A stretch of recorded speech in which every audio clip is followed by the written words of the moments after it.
ओम शांति।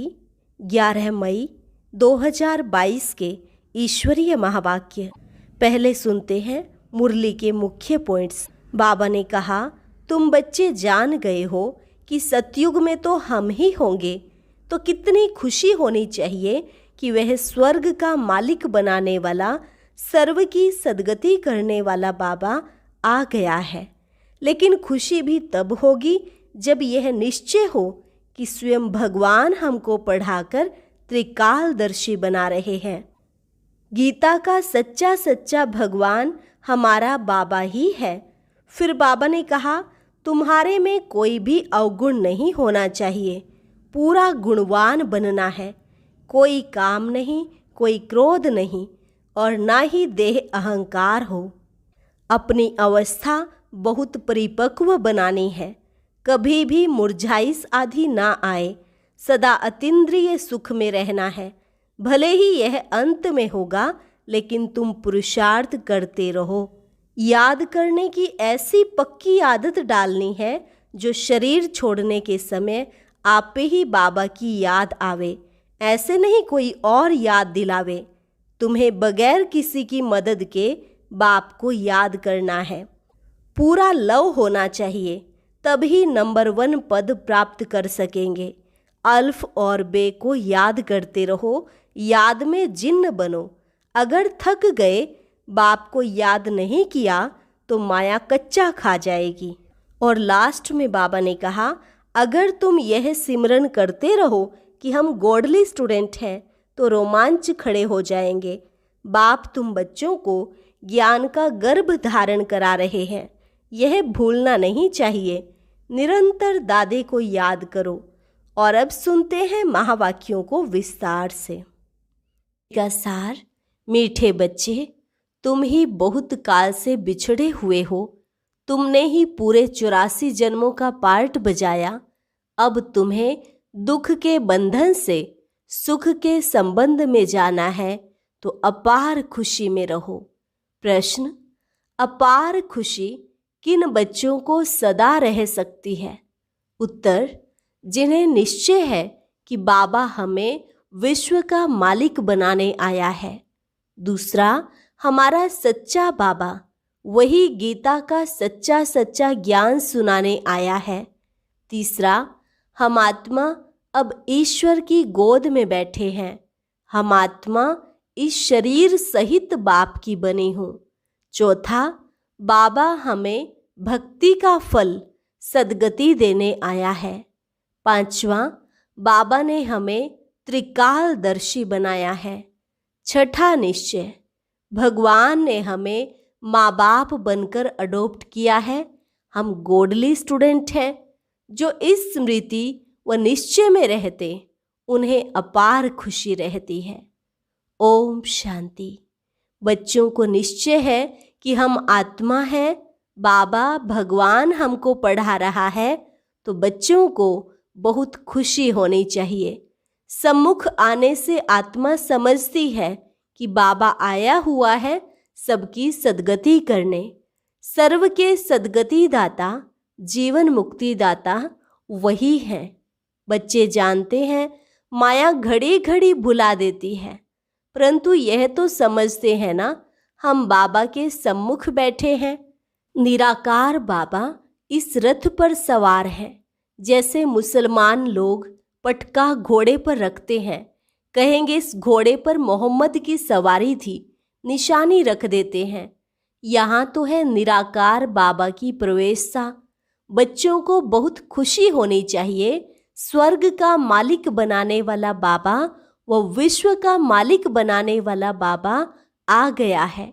बाबा है गीता का सच्चा सच्चा भगवान। आत्मा की बुद्धि बाप की तरफ चली जाती है। यह है आत्माओं का लव बाप के साथ। यह खुशी किन्हों को चढ़ती है? जो बहुत काल से अलग हुए हैं। बाबा खुद भी कहते हैं, मैंने तुमको सुख के संबंध में भेजा था, अब दुख के बंधन में हो। तुम अभी समझते हो, सब तो 84 जन्म नहीं लेते। 84 लाख का चक्र, 84 लाख का चक्र तो कोई की बुद्धि में बैठ न सके। बाबा ने 84 का चक्र बिल्कुल ठीक बताया है। बाबा के बच्चे 84 जन्म लेते रहते हैं। अभी तो तुम जानते हो, हम आत्मा इन ऑर्गन्स द्वारा सुनते हैं। बाबा इस मुख द्वारा सुना रहे हैं। खुद कहते हैं, मुझे इन ऑर्गन्स का आधार लेना पड़ता है, इनका नाम ब्रह्मा रखना पड़े। प्रजापिता ब्रह्मा तो मनुष्य चाहिए ना, सूक्ष्म वतन में थोड़े ही कहेंगे प्रजापिता ब्रह्मा।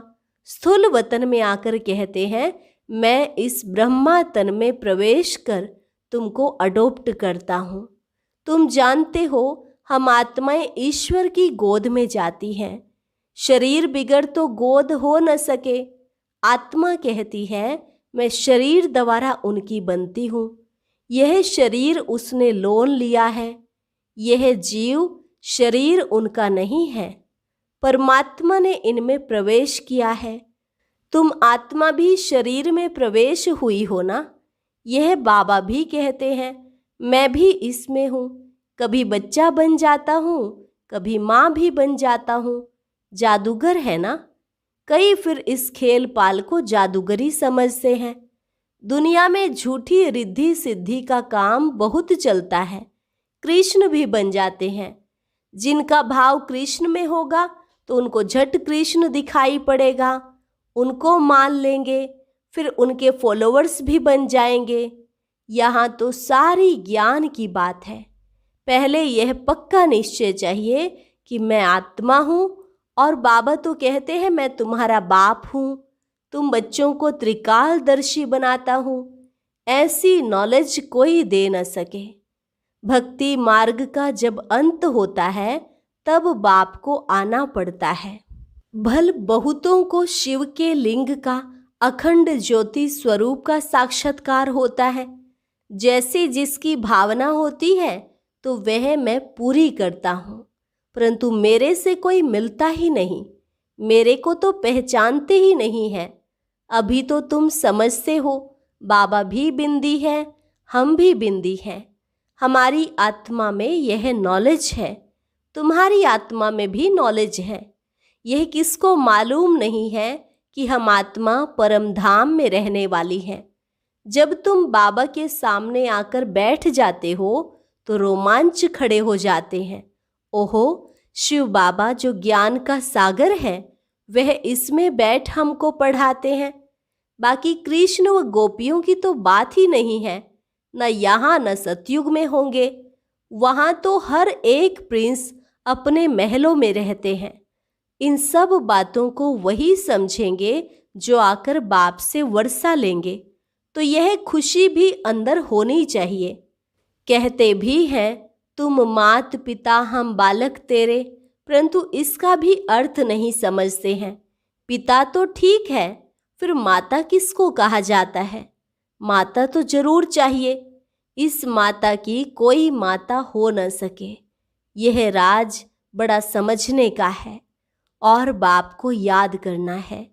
बाप कहते हैं, तुम्हारे में भी कोई अवगुण नहीं होना चाहिए। गाते भी हैं, मुझ निर्गुण हारे में कोई गुण नाही, आपे ही तरस परोई। अब बच्चों को गुणवान बनना पड़े। कोई काम नहीं, कोई क्रोध नहीं, देह का अहंकार भी नहीं चाहिए। इस समय तुम यहाँ बैठे हो, जानते हो हम यहाँ हैं, फिर मुरझाइश आदि क्यों आनी चाहिए? परंतु यह परिपक्व अवस्था अंत में ही होगी। गाया भी हुआ है, अतीन्द्रिय सुख पूछना हो तो गोप गोपियों से पूछो। यह अंत में होगा। ऐसे कोई कह नहीं सकता कि हम 75% अतीन्द्रिय सुख में रहते हैं। इस समय पापों का बोझा बहुत है। गुरु कृपा से व गंगा स्नान से पाप नहीं कट सकते हैं। बाप अंत में ही आकर नॉलेज देते हैं, दिखाते हैं। कन्या द्वारा बाण मरवाए और मर गए, फिर मरने के समय गंगा जल पिलाया। तुम यहाँ जब बेहोश हो जाते हो तो तुमको बाबा की याद दिलाई जाती है। माँ में कम, यह बच्चों को आदत पड़ जानी चाहिए। ऐसे नहीं कोई याद कराए। शरीर छोड़ने के समय आपे ही याद आवे, बिगर किसकी मदद के बाप को याद करना है। वे लोग तो मंत्र देते हैं, वे तो कॉमन बात है। उस समय बहुत मारा मारी आदि होती है। तुम भिन्न भिन्न स्थान पर रहते हो। उस समय ऐसे नहीं कहेंगे शिव शिव कहो। उस समय पूरी याद होनी चाहिए, लव चाहिए, तब ही नंबर 1 पद प्राप्त कर सकेंगे। तुम बच्चे जानते हो मैं तुम्हारा बाप हूँ। कल्प पहले भी तुम बच्चों को गुलगुल बनाया था। सतयुग में योग बल से फूल बच्चे पैदा होंगे। दुख देने वाली चीज कोई वहां होती नहीं, नाम ही है स्वर्ग। परंतु वहां कौन निवास करते हैं यह भारतवासी जानते ही नहीं। शास्त्रों में भी ऐसी बहुत बातें लिख दी हैं कि वहां भी हिरण्यकश्यप आदि थे। ये सब है भक्ति मार्ग की सामग्री। भक्ति भी पहले सतो प्रधान होती है, पीछे धीरे धीरे तमो प्रधान होती जाती है। बाप कहते हैं मैं तुमको आसमान पर चढ़ाता हूँ, तुम धीरे धीरे नीचे आ जाते हो। मनुष्य कोई की महिमा है ही नहीं। सर्व का सद्गति दाता एक ही बाप है। बाकी गुरु लोग अनेक प्रकार की तीर्थ यात्रा आदि सिखलाते हैं, फिर भी नीचे गिरते रहते हैं। भक्ति मार्ग में मीरा को भले साक्षात्कार हुआ, परंतु वह कोई विश्व की मालिक थोड़े ही बनी। तुमको तो बाबा कहते हैं जिन्न बनो। तुमको काम देता हूँ, सिर्फ अल्फ और बे को याद करते रहो। अगर थक जाएंगे, याद नहीं करेंगे तो माया कच्चा खा जाएगी। एक कहानी भी है, जिन्न खा गया। बाबा भी कहते हैं तुम याद नहीं करेंगे तो माया कच्चा खा जाएगी। याद में बैठने से खुशी चढ़ती है। बाबा हमको विश्व का मालिक बनाते हैं। बाबा सामने बैठे हैं, तुम आत्माएं सुनती हो। मीठे लाडले बच्चे, मैं तुमको मुक्ति धाम में ले चलने आया हूँ। भले वापस जाने की कोशिश बहुत करते हैं, परंतु कोई जा नहीं सकते। कलयुग के बाद सतयुग, रात के बाद दिन आना ही है। तुम जानते हो सतयुग में हम ही होंगे। बाबा फिर से हमको राज्य भाग्य देते हैं। खुशी का पारा चढ़ेगा अंत में, जब फाइनल होंगे, विनाश हो जाएगा। तुम साक्षी होकर देखते रहेंगे। खूने नाहे खेल है ना। क्या गुनाह किया है जो मारने लिए बॉम्ब्स आदि बनाए हैं। मरेंगे तो सही, वह भी समझते हैं हमको कोई प्रेर रहे हैं। जो नहीं चाहते भी हम यह बॉम्ब्स आदि बनाते हैं। खर्चा तो बहुत होता है, ड्रामा में नोंद है। इनसे विनाश होना ही है। अनेक धर्म बीच एक धर्म राज्य कर न सके। अब अनेक धर्मों का विनाश हो, एक धर्म की स्थापना होनी है। तुम जानते हो बाबा की श्रीमत पर हम ये राज्य स्थापन कर रहे हैं। वे फिर चले जाते हैं मैदान पर ड्रिल आदि सीखने के लिए। समझते हैं मरना और मारना है। यहाँ तो वह बात नहीं। बहुत खुशी रहनी चाहिए कि बाबा आया है। प्राचीन भारत का राजयोग निराकार भगवान ने ही सिखाया था। नाम बदलकर कृष्ण रख दिया है। सन्यासी लोग समझते हैं हमारा ही प्राचीन योग है। तुमको कितना अच्छी रीति समझाते हैं। बच्चे, मुझे पहचानते हो, मैं तुम्हारा बाप हूँ। मुझे ही पतित पावन ज्ञान का सागर कहते हो। कृष्ण तो पतित दुनिया में आ न सके, कृष्ण को फिर द्वापर में ले गए हैं। कितनी गलत फहमी है, बिल्कुल तमो प्रधान बन गए हैं। मैं आता ही तब हूँ जब सबको मुक्ति धाम में ले जाना है। तुम जानते हो हम पढ़ रहे हैं, हम गॉडली स्टूडेंट हैं। यह सिमरन करते रहो तो रोमांच खड़े हो जाएंगे। बाबा तुम बच्चों को ज्ञान का गर्भ धारण करा रहे हैं, फिर तुम यह क्यों भूल जाते हो। बच्चा पैदा हुआ और बाबा कहने लग पड़ा। समझ जाते हैं हम वारिस हैं, तो निरंतर दादे को याद करो। बाबा मत देते हैं बच्चे, काम महाशत्रु है। इसने तुमको आदि मध्य अंत बहुत दुख दिया है। यह है मृत्यु लोक वैशाल्य। राम शिवालय बनाते हैं जिसमें देवी देवता धर्म का राज्य होता है, परंतु उन्होंने कैसे राज्य लिया, कब लिया, यह तुम अब जान गए हो। वे समझते हैं गॉड गॉडेस कभी पुनर्जन्म नहीं लेते हैं। किस एक बड़े को समझ में आ जाए तो आवाज फैल जाएगा। गरीब की तो कोई बात नहीं सुनते। तुम्हारे में भी नंबरवार धारणा वाले हैं। स्कूल एक ही है, टीचर एक ही है, बाकी पढ़ने वाले सब नंबरवार हैं। अच्छा, मीठे मीठे सिकिल अधे बच्चों प्रति माता पिता बाप दादा का याद प्यार और गुड मॉर्निंग।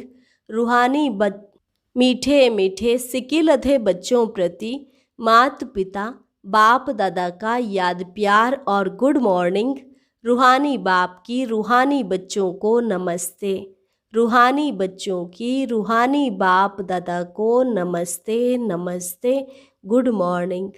धारणा के लिए मुख्य सार। माया के वार से बचने के लिए जिन्न बन अल्फ और बे को याद करते रहना है। सिर पर जो पापों का बोझा है उसे योग बल से उतारना है। अतीन्द्रिय सुख में रहना है। दूसरी पॉइंट, मुख से सिर्फ शिव शिव नहीं करना है, बाप से सच्चा लव रखना है। कांटों से फूल बनाने की सेवा में तत्पर रहना है। आज का वरदान, निश्चिंत स्थिति द्वारा यथार्थ जजमेंट देने वाले निश्चय बुद्धि विजयी रत्न भव। निश्चिंत स्थिति द्वारा यथार्थ जजमेंट देने वाले निश्चय बुद्धि विजयी रत्न भव। सदा विजयी बनने का सहज साधन है एक बल एक भरोसा। एक में भरोसा है तो बल मिलता है। निश्चय सदा निश्चिंत बनाता है और जिसकी स्थिति निश्चिंत है वह हर कार्य में सफल होता है, क्योंकि निश्चिंत रहने से बुद्धि जजमेंट यथार्थ करती है। तो यथार्थ निर्णय का आधार है निश्चय बुद्धि, निश्चिंत। सोचने की भी आवश्यकता नहीं, क्योंकि फॉलो फादर करना है, कदम पर कदम रखना है। जो श्रीमत मिलती है उसी प्रमाण चलना है। सिर्फ श्रीमत के कदम पर कदम रखते चलो तो विजयी रत्न बन जाएंगे। स्लोगन, मन में सर्व के प्रति कल्याण की भावना रखना ही विश्व कल्याणकारी बनना है।